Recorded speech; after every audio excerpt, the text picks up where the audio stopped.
Hoy día vamos a ver temas acerca de todo lo que tiene que ver con las tecnologías para el tratamiento y recuperación de los ambientes contaminados, principalmente enfocados al suelo y a los tratamientos también de algunas aguas subterráneas.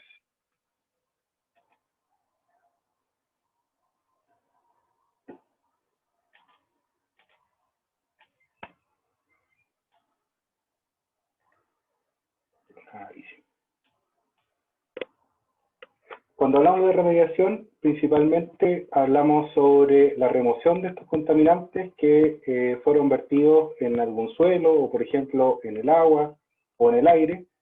Y el objetivo de todas estas remediaciones que se realizan es obviamente la protección de la salud humana y el medio ambiente.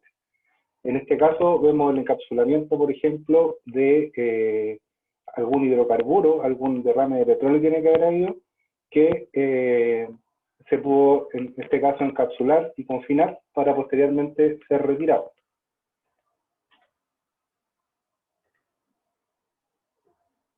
Respecto de los antecedentes legales que existen respecto de los tratamientos de remediación de algunos suelos, por ejemplo, partimos con, en el año 94, la promulgación de la ley 19.300, luego a través del reglamento del CEIA, en el 2002, hablaba sobre la reparación o recuperación de los terrenos que tenían contaminantes, que abarquen en conjunto una superficie igual o mayor a los 10.000 metros cuadrados. Este fue el primer intento normativo por regular la bioremediación, por ejemplo, de algunos suelos. Luego, en el 2004, vino el decreto 132, que habla sobre los planes de los cierres de las faenas mineras.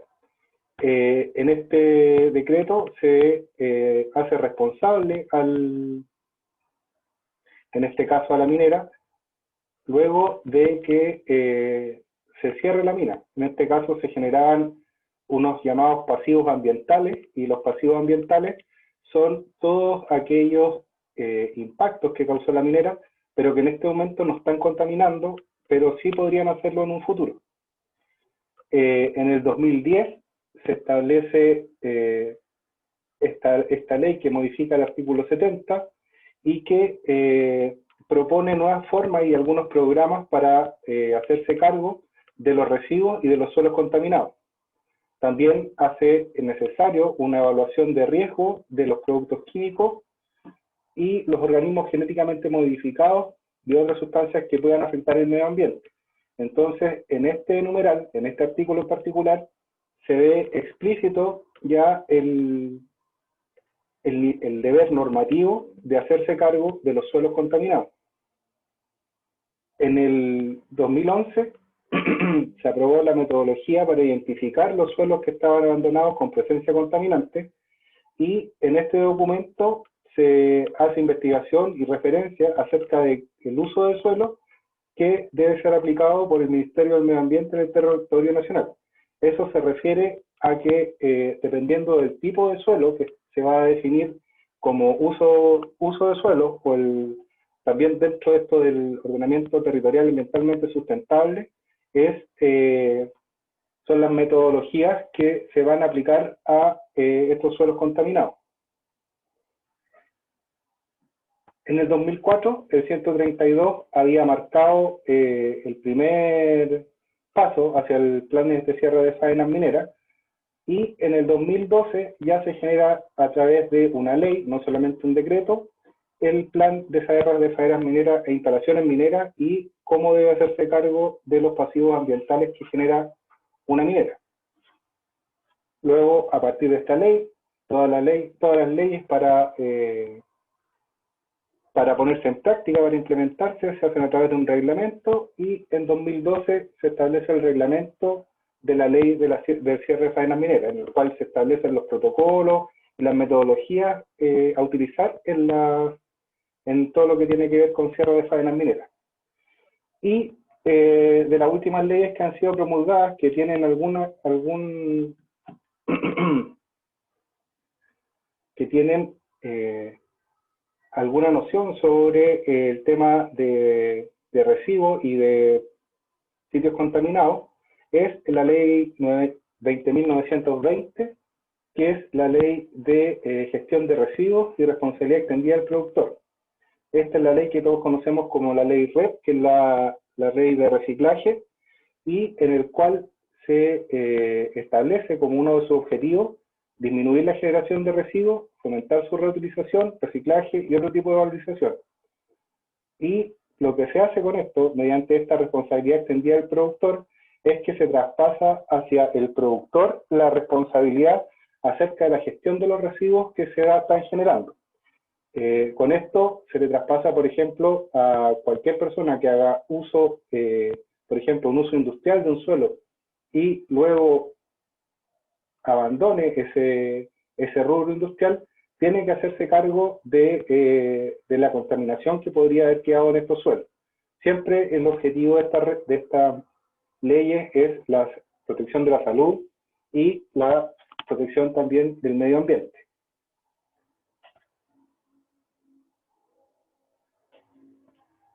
Respecto de las actividades productivas que tienen que ver como mayores aportantes al tema de contaminación, sobre todo de suelo y aguas subterráneas, tenemos por un lado la actividad agrícola, que ya lo habíamos hablado, debido al uso, por ejemplo, de fertilizantes organoclorados o altamente ricos en nitrógeno y fósforo, van a generar obviamente una degradación de los suelos que están, en que se está generando esta actividad agrícola. La actividad minera, todos sabemos el traspaso que hay de contaminantes a través de los metales pesados, por ejemplo, y principalmente a través de los relaves hacia el componente suelo. La actividad industrial, todo lo que tiene que ver con los residuos industriales líquidos y también los residuos que se generan como residuos sólidos y poseen contaminantes. La actividad forestal, más que nada asociada al uso y degradación de los suelos debido al uso intensivo de plantaciones que no son nativas. La actividad petrolera, ya lo habíamos visto en algunas clases, la contaminación que puede llegar tanto a los suelos como al agua debido a todos los procesos de refinación, por ejemplo, almacenamiento y transporte del petróleo, y en general cercano a o en las instalaciones de las faenas petroleras, de las refinadoras principalmente de hidrocarburos, se genera un amplio aporte de contaminantes hacia el suelo. Generalmente estos están bien restringidos porque son terrenos de uso industriales, pero esto ya lo hemos visto como, dependiendo de las características del suelo, estos contaminantes pueden percolar hacia niveles inferiores y finalmente afectar a las aguas subterráneas. Medianamente similar a la actividad petrolera, esto es lo que tiene que ver con la actividad gasífera, ¿cierto? Y también es importante la disposición incontrolada de los residuos, ¿cierto? Tiene que haber alguna generación de normativa respecto a cómo se van a disponer los residuos, los lugares en los cuales está permitido disponerlos, para evitar que se genere contaminación en los suelos donde se disponen. Y bastante importante, de hecho hay normas que la regulan, es todo lo que tiene que ver con el almacenamiento, transporte y distribución de las sustancias peligrosas. Todos sabemos que hay varios decretos que se han nombrado respecto al transporte y manejo de sustancias peligrosas. A mí me tocó participar en algún momento de la Fundición Caletones de Codelco en Rancagua. Se genera uno de los productos del tratamiento que se hace a los gases de combustión, o sea, a los gases de fundición, es la extracción de este azufre, de este SO2, mediante un tratamiento que se hace en una planta de ácido sulfúrico. Entonces se genera como producto ácido sulfúrico, y estas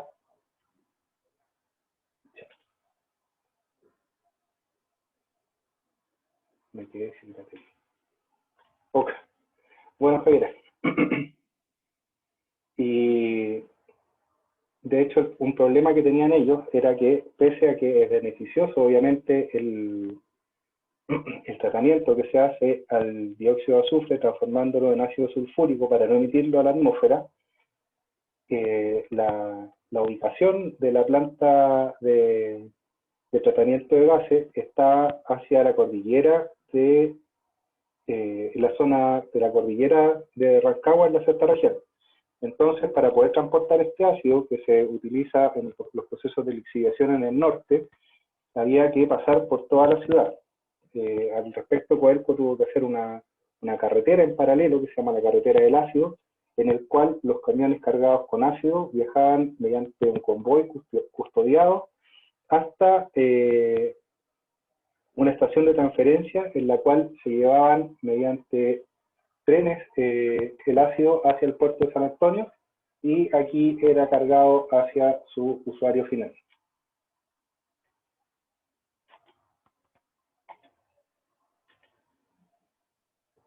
Respecto de la remediación, podemos ver que tiene dos objetivos. Por un lado, tiene que ver el objetivo como la descontaminación, en la cual lo que se busca obviamente es disminuir y eliminar la concentración de contaminantes presentes en el medio. Y por otro lado tenemos la contención y confinamiento, en la cual no vamos a eliminar estos contaminantes, pero vamos a limitar que se sigan extendiendo mediante diferentes procesos físico-químicos, como es no sé, pues la difusión, la evaporación, y por lo tanto, al tenerlos contenidos y confinados, podemos acotar entonces estos problemas en un ámbito más restringido que nos va a permitir generar un tratamiento posterior de estos residuos. En este caso podemos ver, por ejemplo, el tratamiento que se hace de los relaves. Los relaves son encapsulados, por así decirlo, en estos grandes tranques, y con esto permite que en base al tiempo de retención hidráulica, que es lo que se demora una partícula en sedimentar durante su camino de recorrido a través del tanque de relave, genere finalmente un agua con mucho menor concentración y la mayor parte de los contaminantes se han depositado en el camino que ha recorrido esta agua a través del tanque.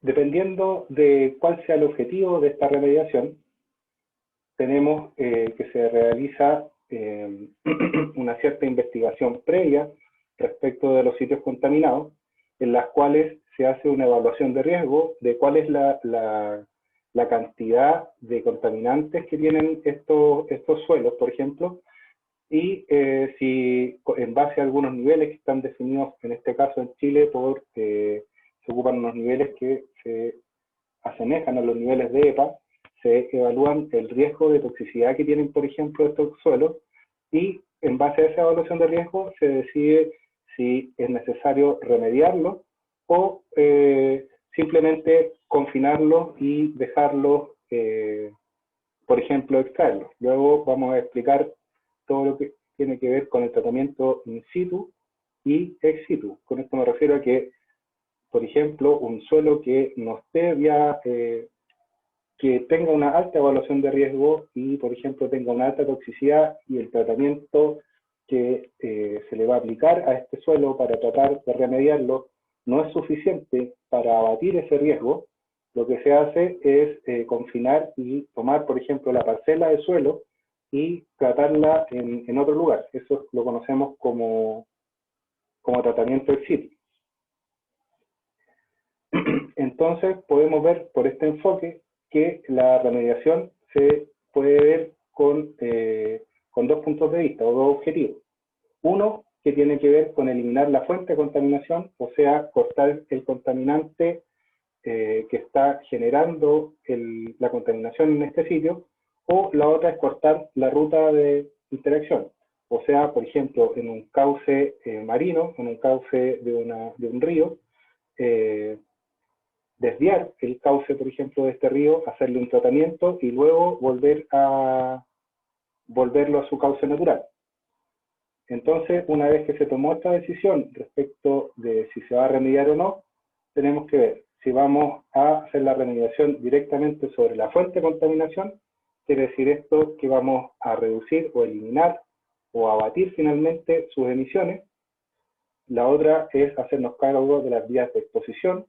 Por ejemplo, si tenemos un suelo que está sometido a contaminación mediante, por ejemplo, algún proceso atmosférico que se está emitiendo una fuente de un contaminante gaseoso y que está sedimentando en un lugar muy cercano a la fuente, lo que se hace, por ejemplo, es generar una carpeta sobre este suelo y con esto se elimina la transmisión de este contaminante hacia el suelo.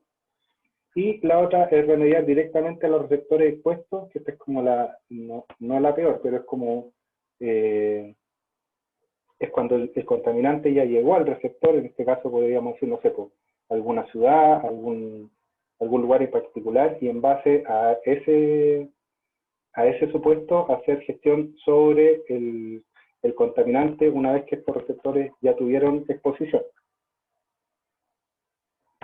Entonces, claro, veíamos eliminar la fuente, que tiene que ver bastante con eliminar o reducir, por así decirlo, la concentración, la biodisponibilidad que tenemos de las sustancias peligrosas, estos contaminantes que están en este medio, y lo vamos a hacer en la medida en que lleguemos a que, como conclusión, que ya no generan un riesgo, y de la mano con esto de cortar la ruta de interacción entre la fuente de contaminación y los receptores que están expuestos, vamos entonces a impedir esta interacción que se va a dar entre estos receptores y la fuente mediante el confinamiento. Hablábamos sobre estos contaminantes. Los vamos a confinar, por ejemplo, en algún tipo de matriz en las cuales los vamos a dejar, entre comillas, inmovilizados, y no vamos a permitir que lleguen hacia los receptores, que son, en este caso, generalmente las personas o el medio ambiente.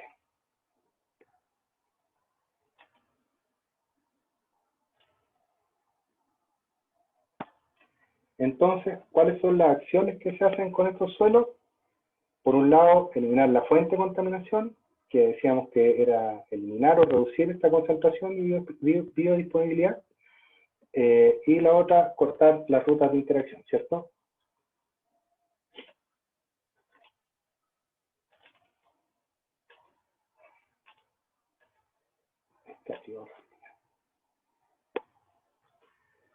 Ya.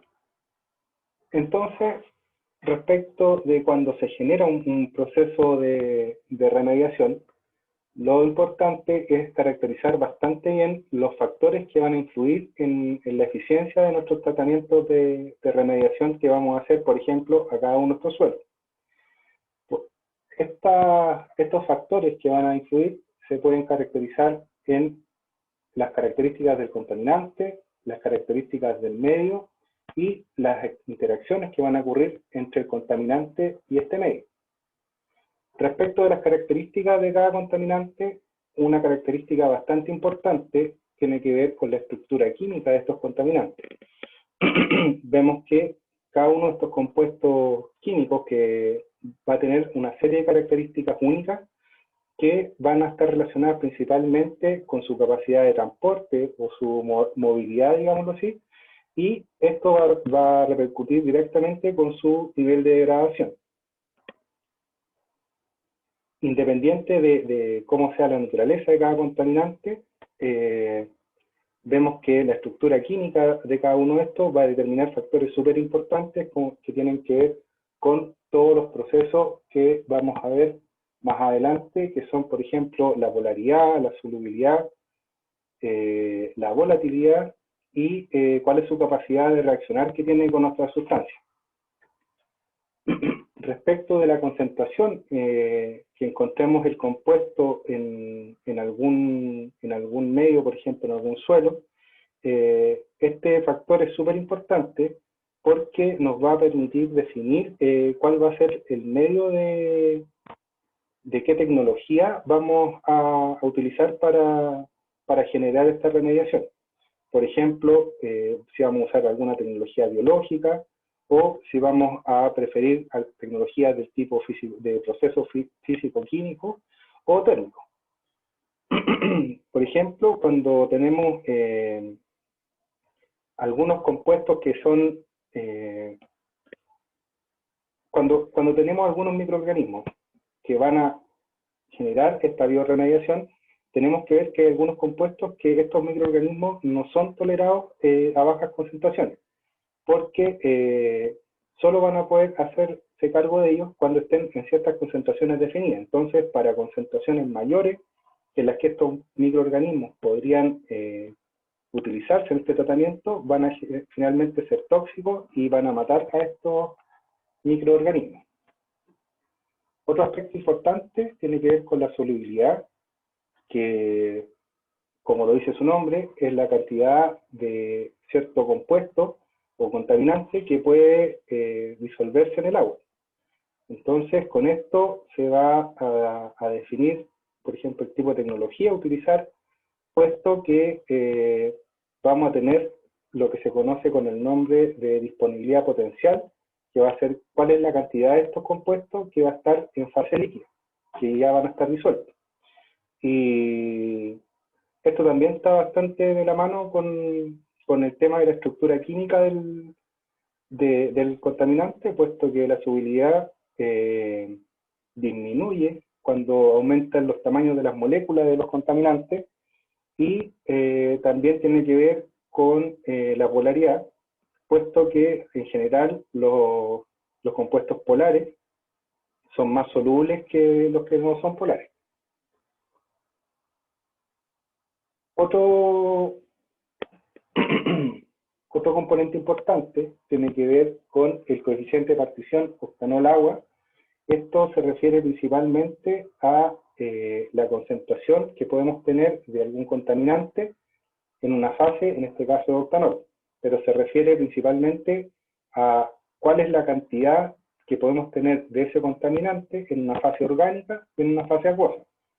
Esto lo vemos siempre, por ejemplo, con la típica mezcla de agua y aceite, en la cual el aceite en general no se va a ir hacia la fase acuosa, sino que simplemente van a estar separados, y esto generalmente sucede con la mayoría de los compuestos que tienen una fase orgánica, por así decirlo. Lo que, por ejemplo, en el caso de un contaminante como el hidrocarburo, si somos capaces de confinarlo, es más fácil para poder realizarle una extracción. Respecto a la polaridad, ya lo habíamos nombrado, a mayor polaridad tiene una mayor solubilidad el contaminante en el agua, y por lo tanto al estar más soluble tiene mayor capacidad de transporte, por lo tanto es más difícil hacerse cargo de ese contaminante. La volatilidad, obviamente, es el proceso en que un contaminante pasa hacia la fase gaseosa, y generalmente esta volatilidad depende de otros parámetros, como son la concentración, la presión de vapor y también de la solubilidad. Y en el caso de los suelos va a depender bastante del tipo de compuesto y la temperatura en que se encuentra el contaminante en el suelo.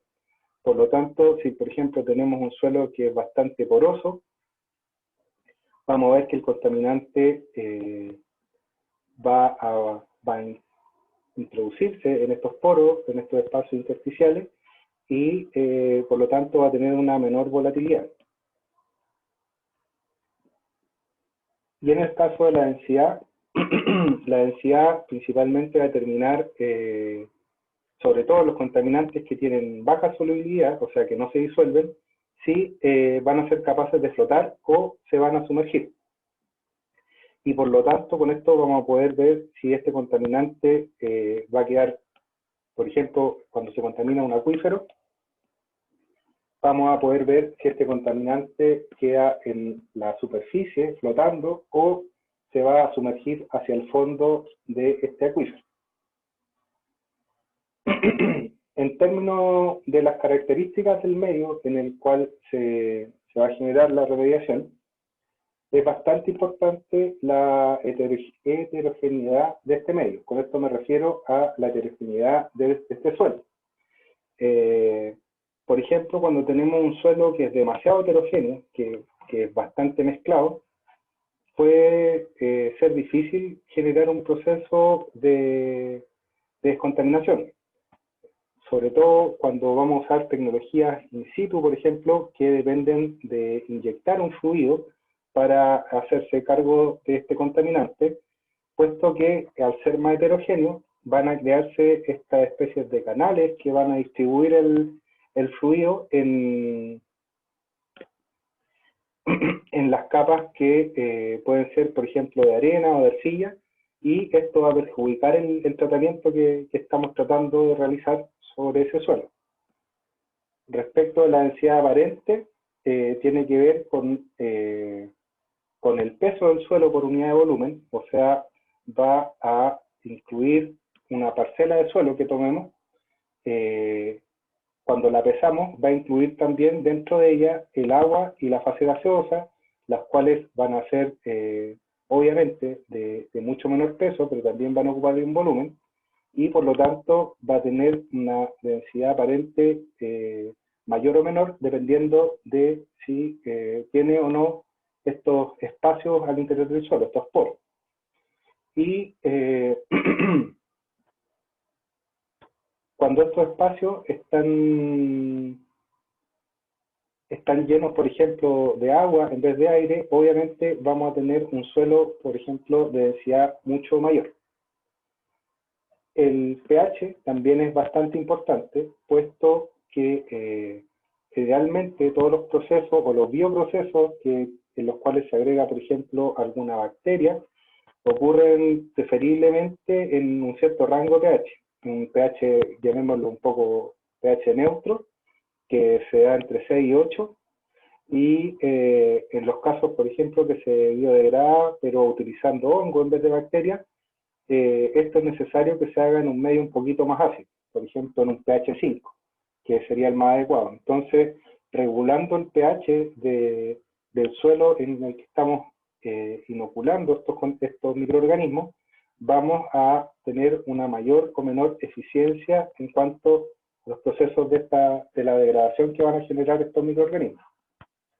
Respecto a la humedad, hay un cierto estándar que tiene que ver con que el nivel óptimo para que se degrade la zona del suelo que está insaturada, me refiero con esto a que no está llena de agua, es que este porcentaje anda entre los 40 y el 60%, dependiendo de la capacidad que tenga de retener agua ese suelo. Respecto de la composición del suelo, si es, por ejemplo, un sedimento o un suelo un poco más acuoso, también afecta bastante a la eficiencia del proceso de remediación. Las condiciones redox se refieren principalmente a la capacidad que tienen un medio de ser un reductor o un oxidante. Entonces, esta capacidad de reducción o oxidar va a va a permitir definir si las condiciones son apropiadas o si se puede alcanzar el desarrollo del proceso de bioremediación, dependiendo de si estamos en un ambiente oxidante o reductor.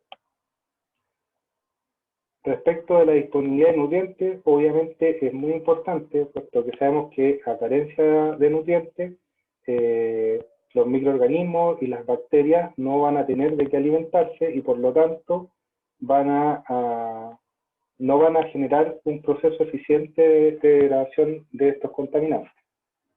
Obviamente también la microflora que está presente, si no tenemos microorganismos que sean como bacterias y hongos en ese suelo, es bastante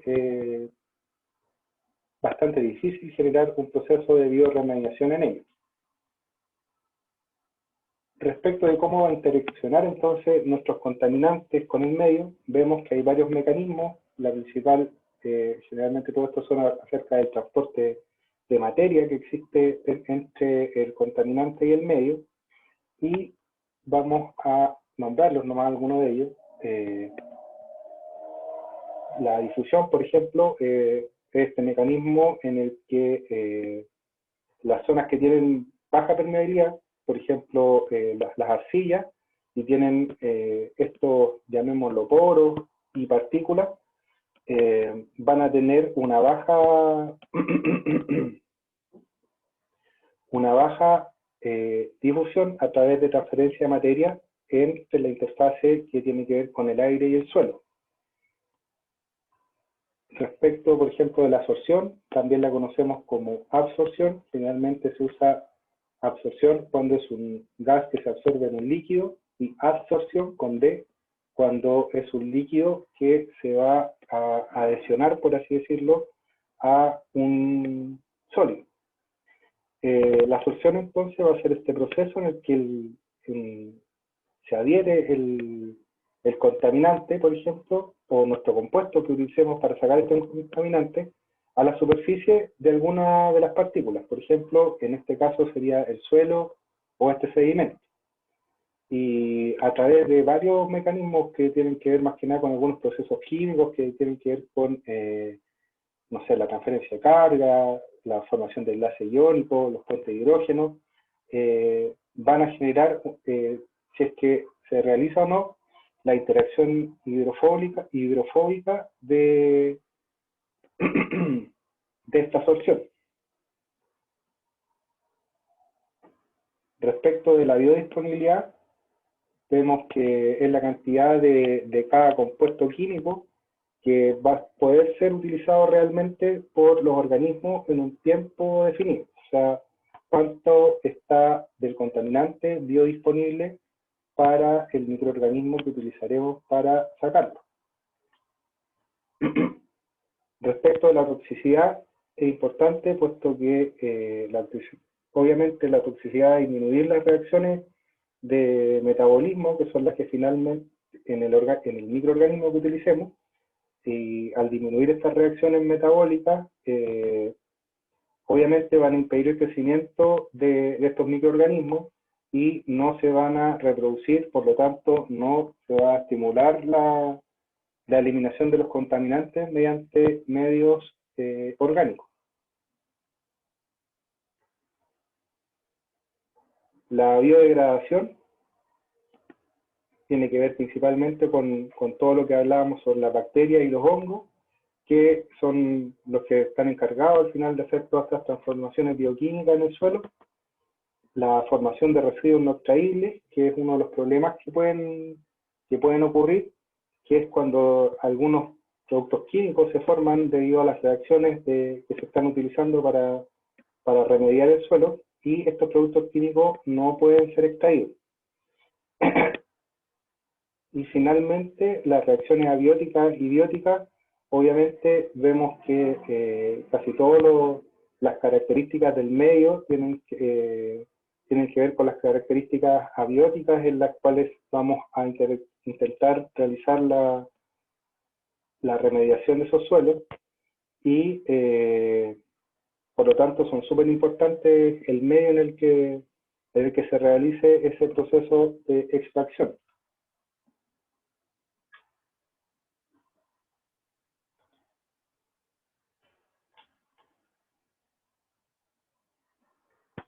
Y respecto a cómo podemos clasificar estas tecnologías de remediación, obviamente, según el lugar de aplicación de remediación, ya lo hablábamos, hay ciertos procesos de tratamiento que se realizan in situ, quiere decir que se realizan en el mismo lugar donde, por ejemplo, ocurrió un derrame o donde tenemos un suelo contaminado, y hay ciertos procesos que son ex situ, en los cuales se extrae la parcela contaminada. En este caso, por ejemplo, podría extraerse toda la capa contaminada de un suelo de algún lugar y llevarla a otro lugar para hacer tratamiento de ese suelo y después disponer de él. Según los objetivos, también lo nombramos, podría ser un objetivo descontaminar, otro objetivo hacerle contención de de esta contaminación. Esto quiere decir que no se envíe o interrumpir, por así decirlo, las vías de transmisión entre la fuente de emisión del contaminante y el receptor del contaminante, y el confinamiento, que, como lo dice su nombre, es dejar aislado el lugar que está contaminado y generar todas las medidas necesarias para que los contaminantes que están en ese lugar no se transmitan hacia otros lugares. Vemos, por ejemplo, medidas de confinamiento en el reglamento del cierre de faenas mineras, en las cuales todos los pasivos ambientales, por ejemplo, los botaderos estériles de las mineras, me refiero a botaderos estériles donde va todo lo que no se puede procesar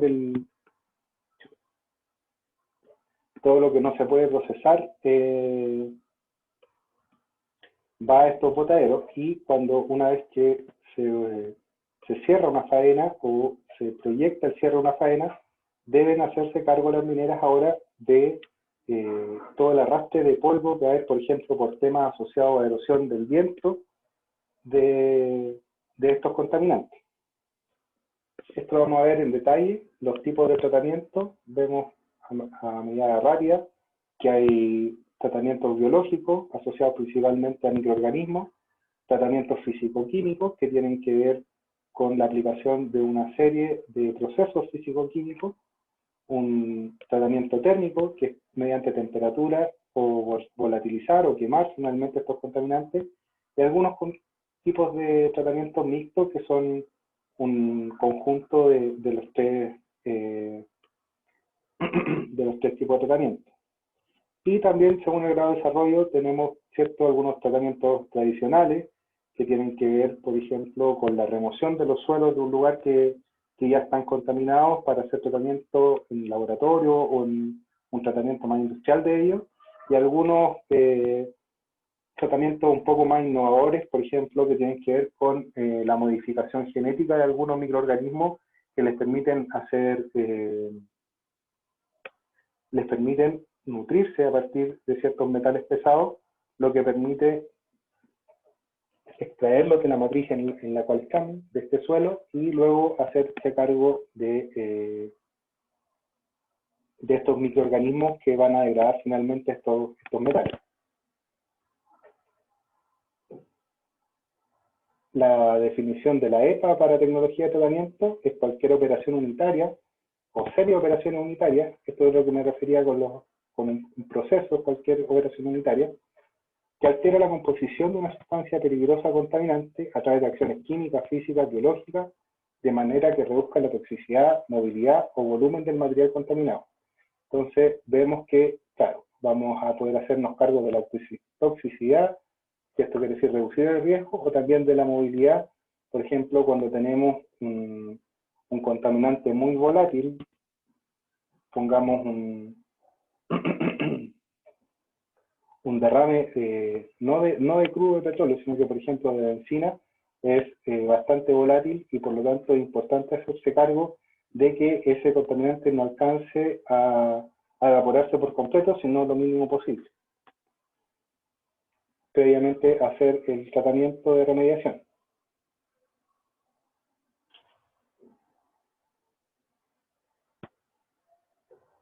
Entonces, según los tipos de tratamiento, hablábamos que los tratamientos biológicos entonces van a ser estas tecnologías de bioremediación que van a utilizar organismos vivos como plantas, hongos y bacterias, principalmente para la degradación y la transformación o remoción de estos compuestos orgánicos tóxicos, y que van a depender principalmente de las actividades catabólicas que van a generar que tienen estos organismos, o sea, de su capacidad natural para utilizar estos contaminantes como fuente de alimento de energía. Entonces, estos organismos este índice catabólico respecto de cada organismo respecto de un contaminante es súper importante. Respecto de los tratamientos térmicos, al igual que las tecnologías físico-químicas, y un poco a diferencia de los tratamientos biológicos, se refieren principalmente a la destrucción y separación de estos contaminantes que están presentes en el medio. Entonces, hay ciertas tecnologías que nos van a, estas tecnologías térmicas que nos van a pedir, vamos a poder, por ejemplo, separar la producción de vapores que se requieren para un tratamiento, y por otro lado tenemos tecnologías que son destructivas, que van a producir ciertos residuos sólidos y en algunas ocasiones también residuos líquidos, que van a tener que requerir cierto tratamiento o disposición final. Y por otra parte tenemos los tratamientos físico-químicos que se van a aprovechar, por así decirlo, de las propiedades físico-químicas de cada uno de los contaminantes para la destrucción, separación o contención de estos contaminantes. Vamos a revisar cada uno de estos procesos en particular y vamos a partir con la remediación mediante tratamientos biológicos. Vemos acá que hay varios procesos que nos pueden parecer un poco conocidos, por así decirlo, puesto que se utilizan bastante en estos momentos, y tal vez no lo ubiquemos por su nombre, pero cuando sepamos de qué se trata, vamos a ver que ya los conocemos. Dentro de los tratamientos biológicos, entonces, uno de los principales o el más común tiene que ver con la bioaumentación, que su objetivo es promover, ¿cierto?, la biodegradación de los contaminantes que estén presentes ya sea en los suelos o en la agua subterránea, mediante la adición de estos microorganismos con que tengan altas capacidades de degradación de estos contaminantes, principalmente enfocados en contaminantes orgánicos o que sean biodegradables. Y vemos que el objetivo de este tipo de remediación, como lo decíamos, es la descontaminación, o sea, no generalmente, se aplica in situ, no se aplica mucho ex situ, se puede aplicar tanto a suelos como a agua subterránea, y el contaminante a tratar principalmente son todo lo que tenga que ver con el espectro de contaminantes orgánicos y que sean biodegradables. Respecto a la biodegradación asistida, lo que también se conoce como bioestimulación, lo que busca es acelerar estas reacciones de biodegradación mediante generar condiciones que sean un poco más óptimas para el crecimiento de los microorganismos. O sea,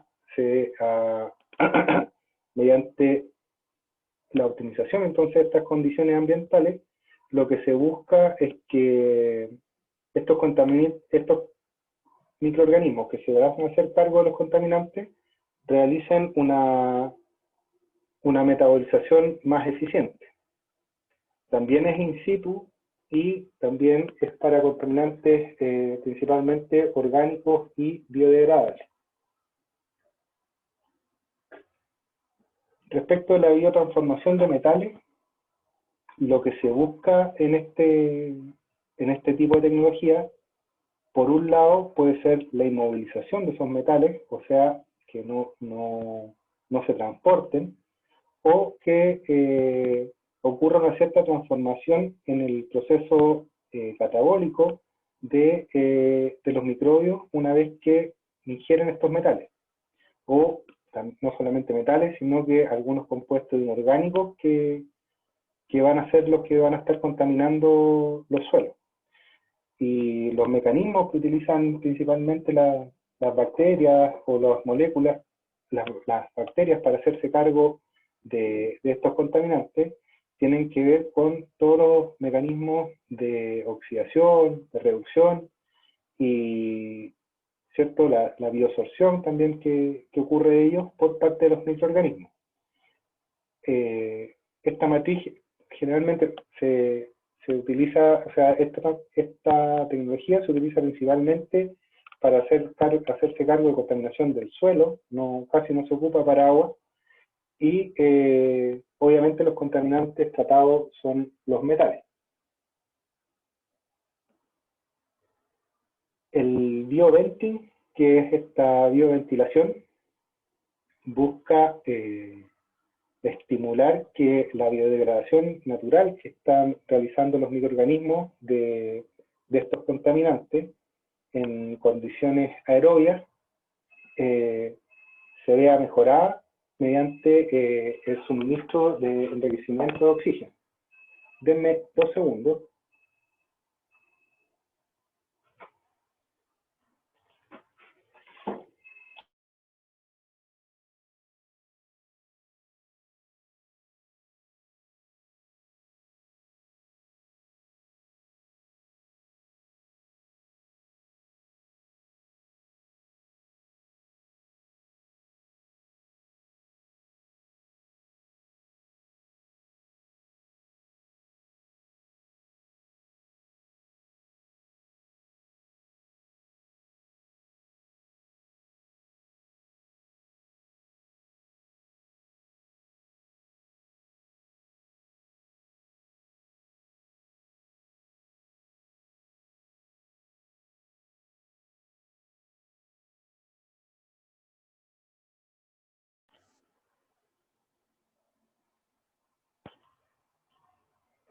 Ya, disculpen, me venían a dejar unas cosas, un encargo. Estábamos entonces en la bioventilación, ¿cierto? Decíamos que mediante la bioventilación lo que se hace es enriquecer de oxígeno, ¿cierto? Mejorar las condiciones aerobias para estos microorganismos, y esto se realiza mediante la inyección de oxígeno a través de unos pozos que se generan. Se inyecta este oxígeno y se regula la cantidad de oxígeno que va a permitir que estos microorganismos degradadores presenten una mayor eficiencia de biodegradación. También se aplica para el suelo y se utiliza bastante en tratamiento de hidrocarburos de petróleo, por ejemplo, en algunos tratamientos que se hacen sobre algunos materiales explosivos como el DDT o el DNT, entre otros varios que se utilizan. El compostaje, que entre comillas está como bien de moda, hay harta gente que realiza compostaje de sus residuos orgánicos principalmente en sus casas, y lo que busca este compostaje es estimular la actividad biodegradadora, ¿cierto? La actividad tanto aerobia como anaerobia de los microorganismos, bajo condiciones termofílicas, o sea, bajo altas condiciones de temperatura. Esto les permite transformar estos compuestos orgánicos tóxicos, que son los que se busca como tratamiento, pero los compuestos orgánicos de las casas también se utilizan en sustancias inocuas. Entonces tenemos que pensar que en este caso está pensado como un tratamiento de remediación de un suelo, pero en las casas se utiliza bastante para reducir la cantidad de residuos orgánicos. Entonces, ¿qué es lo que se hace? Que el material contaminado, en el caso del tratamiento, se mezcla con ciertas sustancias orgánicas sólidas biodegradables, que son principalmente paja, acerrín y algunos desechos agrícolas, ¿cierto? Para ayudar a mejorar el balance de nutrientes que necesitan estos microorganismos. Y también lo que se utiliza bastante es mejorar la aireación que existe de este proceso y que se genere calor durante él para acelerar el proceso de estas bacterias que principalmente son termofílicas. Y también se utiliza principalmente para suelo, y en el caso de tratamiento de remediación se utiliza para tratar obviamente los hidrocarburos, algunos tipos de explosivos también, y aquí es importante porque hay algunos que hablábamos sobre hace algunas clases sobre los hidrocarburos aromáticos policíclicos, se pueden tratar mediante este proceso. La fitorremediación o fitorrecuperación lo que busca es estabilizar la concentración de los contaminantes o simplemente destruirlos principalmente en los contaminantes que están presentes en los suelos, ¿cierto? Pero más que nada como en estos lodos, llamémoslo, mediante la utilización de algunas especies vegetales. Entonces, luego vamos a explicar lo que son algunos mecanismos que utilizan las plantas para hacerse cargo de estos contaminantes. Y también se aplica más que nada a suelos, principalmente a los suelos como sedimentos, estos lodos, y permite hacerse cargo de algunos metales pesados, de algunos pesticidas, también para hidrocarburos, pero principalmente para metales pesados y pesticidas o solventes. El land farming o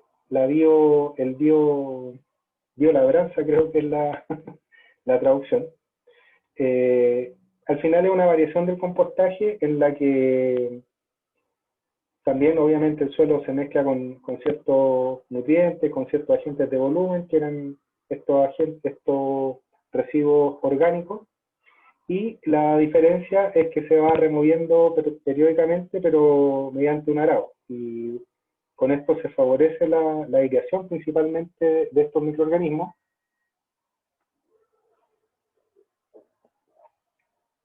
Y también se realiza una cierta optimización de las condiciones del suelo, o sea, se mejora el pH, la temperatura, para que mediante el control de estos parámetros se optimice la velocidad de degradación que van a hacer los microorganismos. También es para suelo y fundamentalmente se utiliza para hidrocarburos orientado principalmente al petróleo. Cuando hay que tratar suelos contaminados con petróleo, el land farming es como una de las técnicas más utilizadas. Los lodos biológicos son bastante utilizados para el tratamiento de todo lo que tiene que ver con aguas residuales y para suelos también. Estos lodos biológicos lo que permiten es que se realicen las actividades de degradación de los microorganismos, pero en fase acuosa.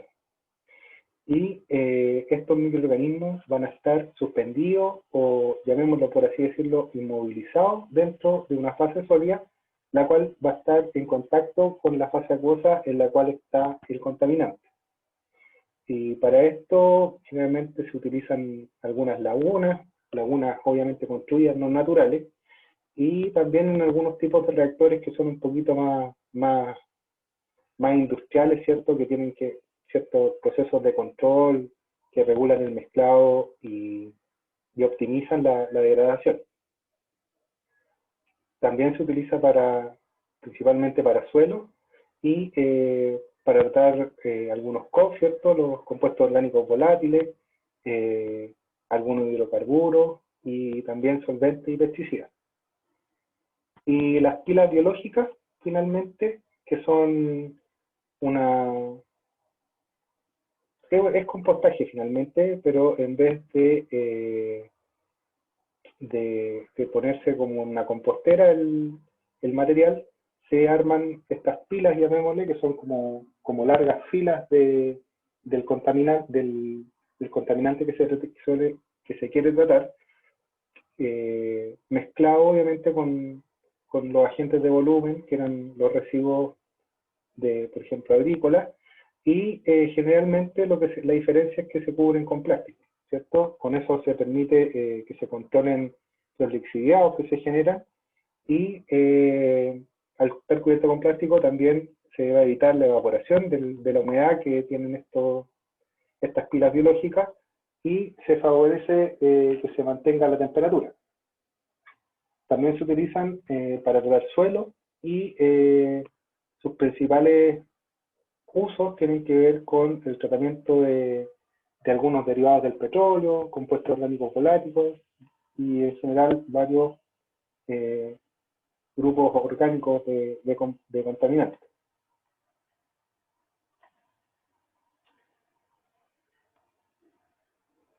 Y las tecnologías físico-químicas,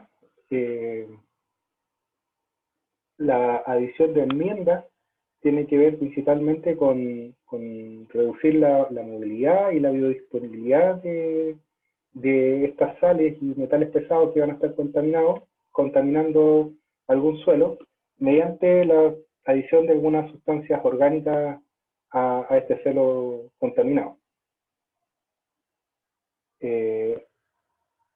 Respecto de las barreras de suelo seco, principalmente lo que se busca es la desecación del suelo, ¿cierto? Mediante un flujo de aire seco, lo que va a hacer que aumente la capacidad de retención que va a tener este suelo de los contaminantes líquidos principalmente, lo que va a generar que no puedan transportarse hacia algunos, los va a inmovilizar, por así decirlo, y esto va a permitir que no se transporten, por ejemplo, hacia las napas subterráneas que están más abajo. Y se utiliza principalmente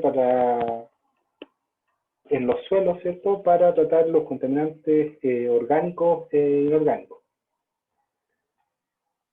Las barreras físicas, como dice su nombre, son ciertas pantallas o paredes o algunas barreras impermeabilizadas que se utilizan en el suelo para no permitir el transporte de estos contaminantes.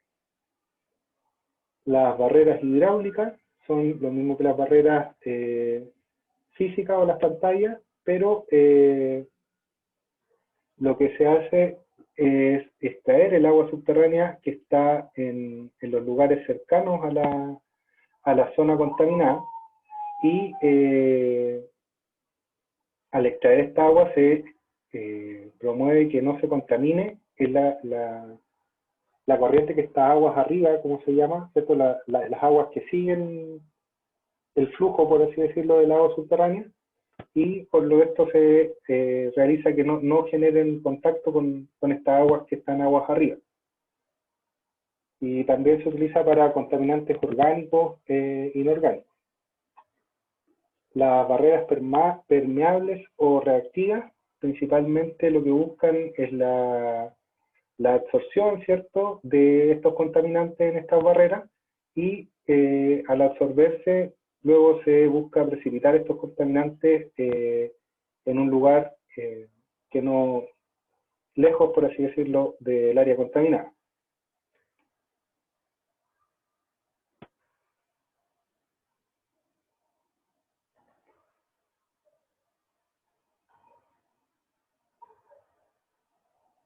Estos otros contaminantes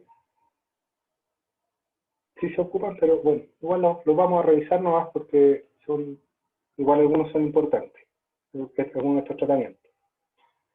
En la estabilización físico-química, lo que se busca es limitar la solubilidad o limitar la movilidad del contaminante, ¿cierto?, al no permitirle que se solubilice.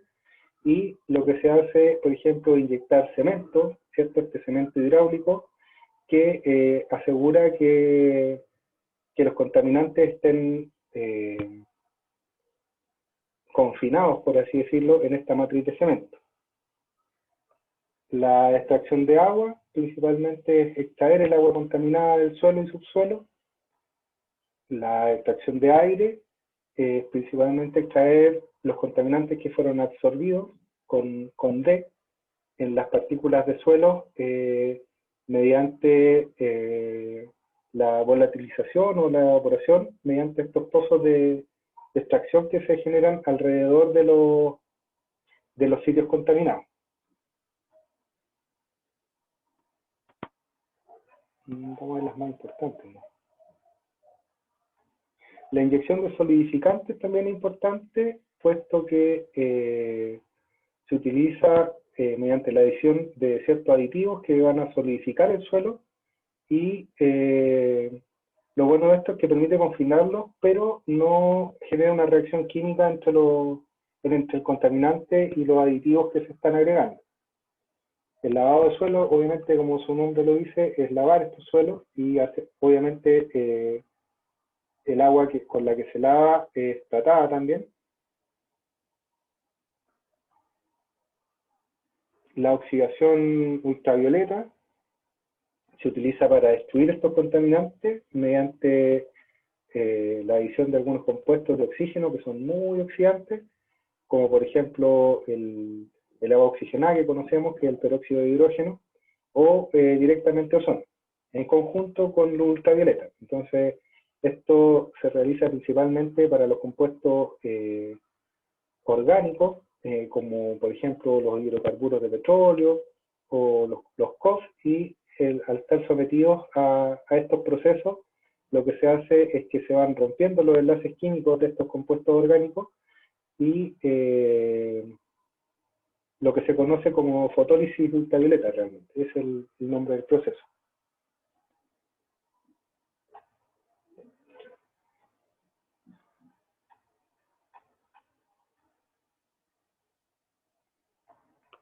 Y bueno, los otros no son tan importantes. Y respecto a los tratamientos térmicos, principalmente son usados para todos los organismos, los compuestos orgánicos volátiles. Tienen que ver en general con calentar la superficie del suelo que fue contaminada, buscando principalmente la evaporación de estos contaminantes, debido a que son mucho más volátiles, y en general en todo se aplica calor. Por conducción térmica, por ejemplo, se utilizan unas mantas que cubren el suelo, en las cuales se agrega calor. Por radiofrecuencia, lo que se hace es introducir cierta energía electromagnética mediante algunos electrodos. El calentamiento por resistencia eléctrica es lo mismo que ocurre en una estufa, en la cual se meten estos electrodos con los cuales van a calentar el suelo circundante. El único cambio aquí un poquito es el tema de la desorción térmica, en el cual es un proceso un poquito más complicado, ¿cierto? Que lo que busca es no destruir los vapores que se están generando al extraerlos desde los suelos. Entonces, lo que se hace es inyectar aire a alta presión. Este aire tiene que estar bien caliente, o incluso puede inyectarse vapor, y basado, ¿cierto?, en algunas ondas de calentamiento, como por ejemplo las ondas de radio, tienen la capacidad de extraer este contaminante y no destruirlo, o sea, se extrae por completo y se captura. La incineración es obviamente quemar estos contaminantes directamente cuando son tienen un índice de incineración bastante bajo, o sea que pueden ser capaces de quemarse a temperaturas no tan altas. La inyección de agua caliente o de aire caliente es principalmente para movilizar estos contaminantes hacia algún lugar en el cual puedan hacerse el tratamiento. Obviamente también la inyección de vapor.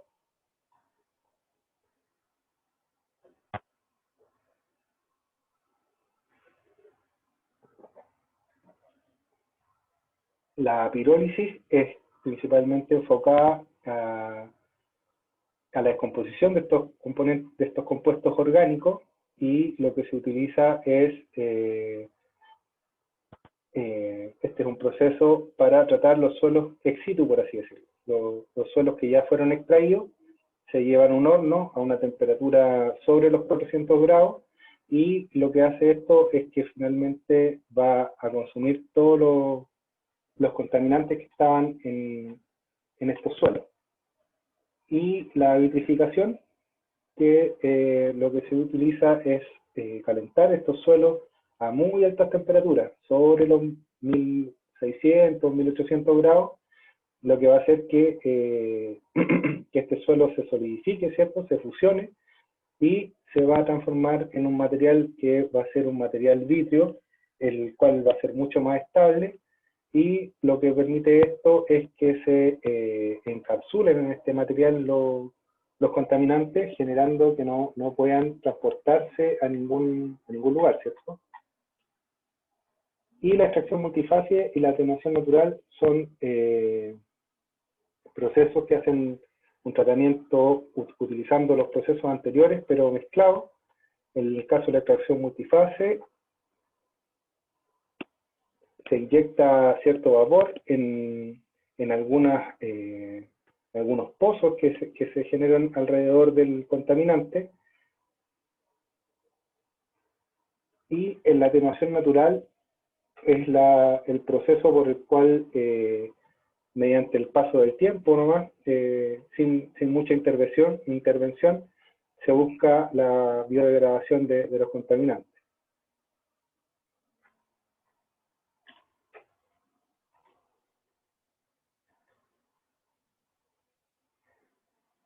¿Cuáles son las ventajas y las desventajas de cada uno de estos tratamientos? La ventaja del tratamiento biológico es que son mucho más rápidos los tiempos en los cuales se va a generar la limpieza. Los microorganismos, al estar en condiciones óptimas, van a realizar una biodegradación bastante más rápida de los contaminantes. De las desventajas es que obviamente es el grupo más costoso, puesto que se deben generar todas las condiciones para que estos microorganismos puedan quedar de una manera eficiente. Si hay que generar las condiciones, obviamente se va a utilizar energía y algunos equipos, y se necesita a harta gente para poder remediar los suelos mediante microorganismos. O sea, es intensivo en el uso de mano de obra de capital. Respecto de los tratamientos térmicos, son bastante más baratos, es solamente, como lo veíamos, inyectar calor. Se pueden realizar en periodos cortos, y al contrario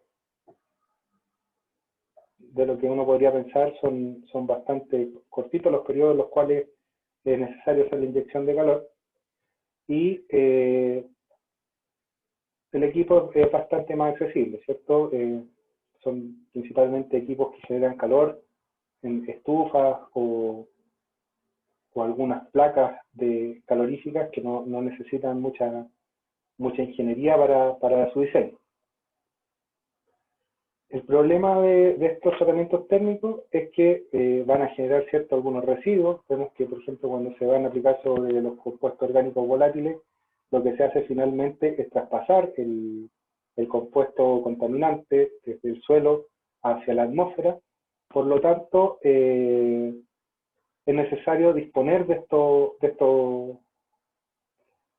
estos residuos que va a generar el tratamiento, y obviamente eso tiene un aumento en los costos y se necesitan también permisos para poder realizar algunos de estos tratamientos. Y en el caso, por ejemplo, cuando se inyectaba vapor, también puede ocurrir que al inyectar este vapor, la movilidad de estos contaminantes va a aumentar, por lo tanto, es necesario alguna segunda forma de encapsularlos para que no se dispersen.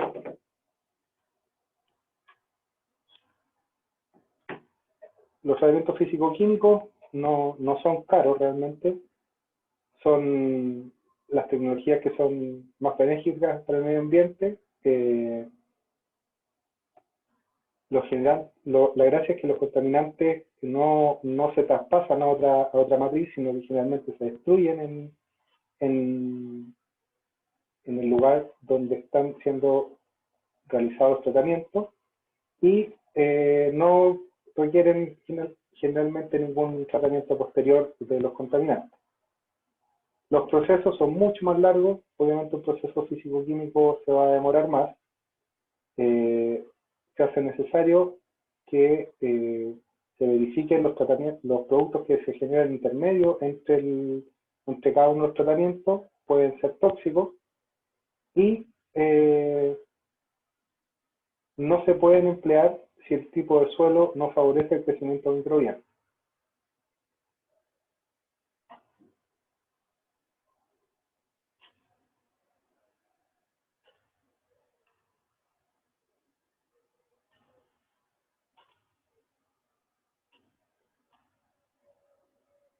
Vamos a referirnos un poquito más en detalle sobre la fitorremediación, puesto que es un proceso que se utiliza bastante acá en nuestro país. Y como ya lo nombramos, es un proceso que utiliza las plantas para remover y poder finalmente encapsular o estabilizar los contaminantes. Se utiliza principalmente para, como lo decíamos, para componentes de tipo orgánico y se puede realizar ya sea directamente en los suelos o también en algunos tipos de lodos que se generan para hacer tratamiento tanto in situ, directamente sobre la zona contaminada, o también para tratamiento in situ, o sea, para tratar los suelos que se extrajeron de zonas contaminadas. Respecto de los mecanismos, vamos a referirnos a cada uno de ellos. La rizodegradación se lleva a cabo principalmente en el suelo que va a rodear estas raíces y las sustancias son excretadas naturalmente por las raíces a suministrar ciertos los nutrientes que éstas necesitan. La fitoextracción, los contaminantes son captados también por las raíces y son transportados hacia los tallos y la hoja. Entonces, luego estas plantas que son fitoextractoras pueden ser cosechadas, quemadas o dispuestas en algún otro lugar.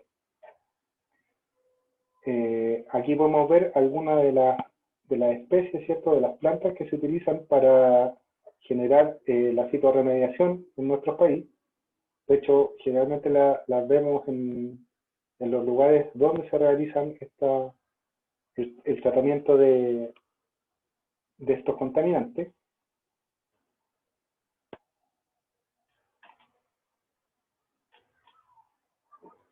Y aquí vamos a ver, por ejemplo, el caso de un humedal en el que se utiliza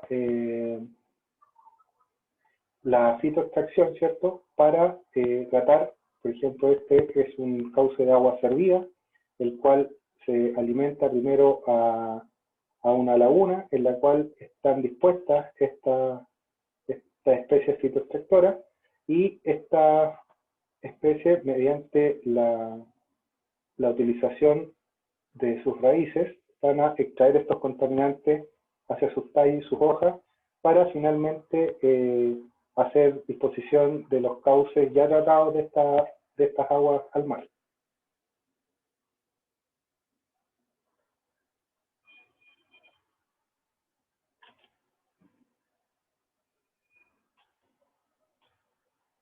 Aquí vamos a ver algunos ejemplos de estos humedales artificiales que son estas lagunas, ¿cierto? O que podemos ver acá, en las cuales tenemos poca profundidad de agua y podemos ver también que están impermeabilizados mediante estas capas de HDP que van a permitir que el agua no percole hacia niveles inferiores y lo que se hace es alimentar con muy baja velocidad, con muy poco flujo esta agua, permitiendo que el tiempo de retención hidráulico sea el mayor posible. Entonces, una vez que el agua, o también se hace como proceso batch, en el cual esta agua se recolecta luego de algún tiempo de haber estado en contacto con el contaminante.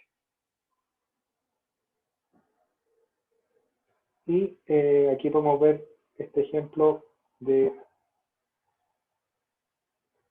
no estoy seguro si esto era en Casablanca, pero era un tratamiento que se le hacía a una zona de aguas residuales que no tenían alcantarillado en ese caso.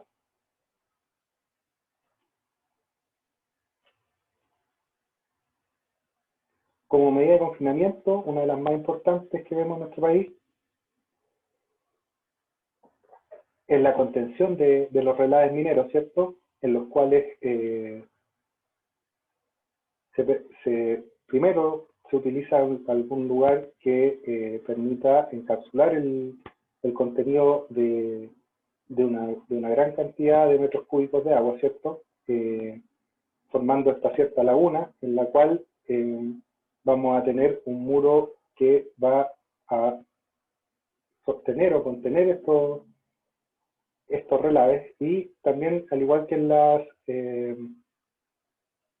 en el caso de los humedales, aquí es bastante importante el tiempo de retención hidráulica, puesto que hay una curva de sedimentación en la cual sabemos cuánto es el tiempo, dependiendo de la velocidad con la que vaya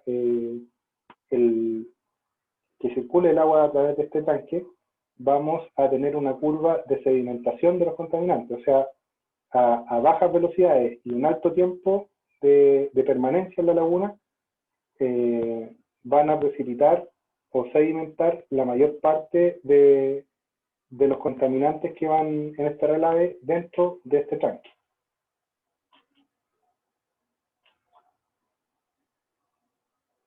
Otro tipo de confinamiento, vemos el confinamiento de los desechos radiactivos, de los cuales, como sabemos, se disponen en estos tarros, estos típicos tarros amarillos que vemos, que es para tratar más que nada los desechos que van a generar las placas que ya cumplieron su vida útil dentro del núcleo de reacción de un reactor nuclear. Y obviamente estos materiales son confinados, ¿cierto? Y antes eran enterrados para que no sigan generando radiación hacia su alrededor. Por ejemplo, en esto tenemos un ejemplo de una mina abandonada en la cual se están confinando los residuos radioactivos, y esta es una piscina de almacenaje en la cual finalmente dentro de esta piscina se disponen ciertas condiciones ambientales de parámetros que permiten que por ejemplo, estos estanques en los cuales están siendo utilizados como contenedores de estos residuos no se corroban y finalmente no estén expuestos no dejen expuesto el contaminante al medio ambiente.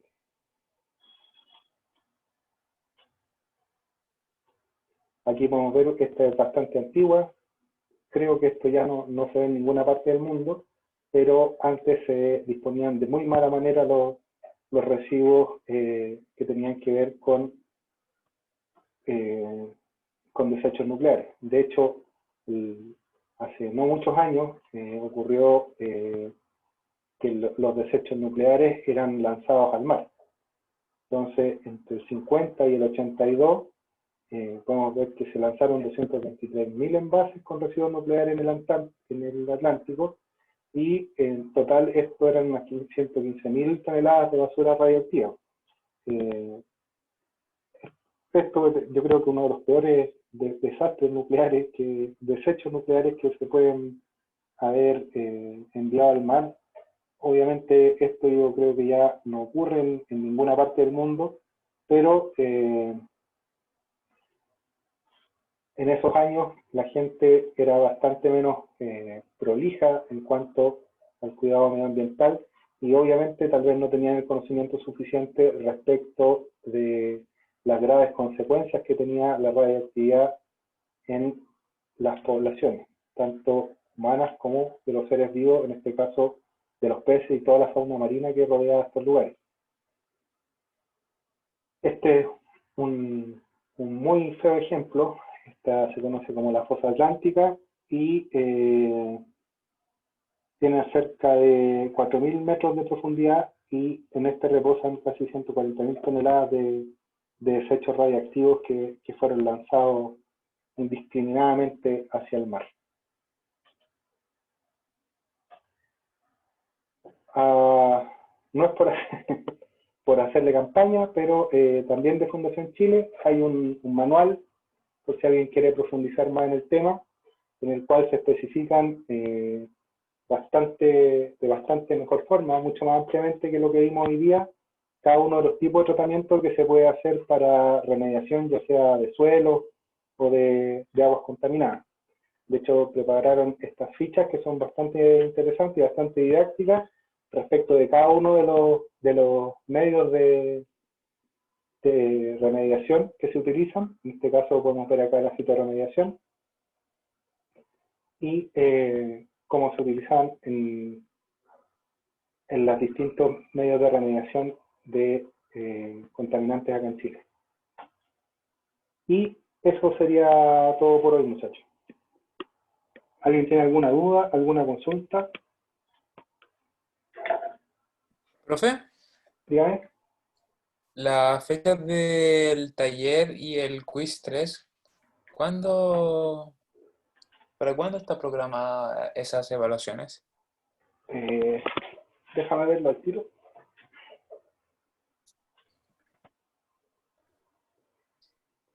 Disculpa, ¿cuál es tu nombre? Es que no me apareció acá. ¿El mío? Sí, Benjamín Allendez.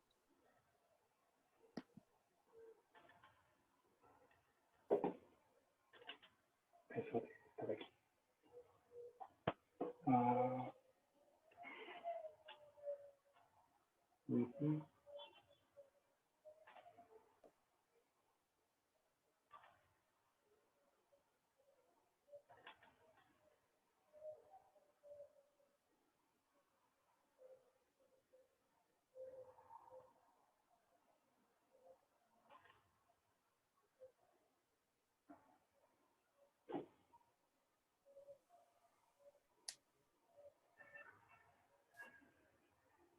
Un poquito que tengo un montón de Excel ahí.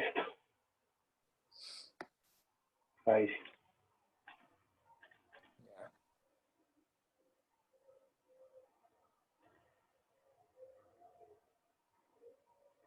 Ujú. El quiz 3 es la otra semana y la otra ¿El semana 17? claro, el 16 al 20 tenemos también la primera clase de taller y hasta la semana del 30 tenemos taller y luego seguimos con la clase 12, 13 y 14. Ya, o sea, el martes que viene hay quiz. Ya, Claro, sería ya, de la 9, la 10 y la clase 11 que sería la de este viernes. entiendo. Ujú. ¿Y el taller Eh, presentaríamos el viernes que viene? El taller partiría el 18, si no me equivoco, en la semana del 16 al 20 y las presentaciones serían la semana del 30, Ya, puesto que hay una vale. semana de vacaciones entre medio. Ujú. ¿Alguna otra consulta, alguien? Hay, con respecto a mi quiz, algo ya más personal mío, que lo había enviado con el otro correo, el quiz 2 eso. ¿Cómo con el otro correo? Aunque como yo tenía unos problemas con el correo, decidí enviarlo con el otro. Y por eso me llegó Ah, pero le a mi avisaste al correo. ayudante. ¿Ah? Le avisaste al ayudante. ¿Al ayudante? Aún no, lo voy a hacer de inmediato. Ah, ya, pues, porque él ve el tema de los juicios y las Ya, evaluaciones. perfecto. Ya, si no tenemos más consultas, lo dejamos hasta acá. Gracias, profe. Chao. Ok, que estén bien, nos vemos, chao, chao. Chao, Chao, profe. profe, Chao, gracias. profe, gracias.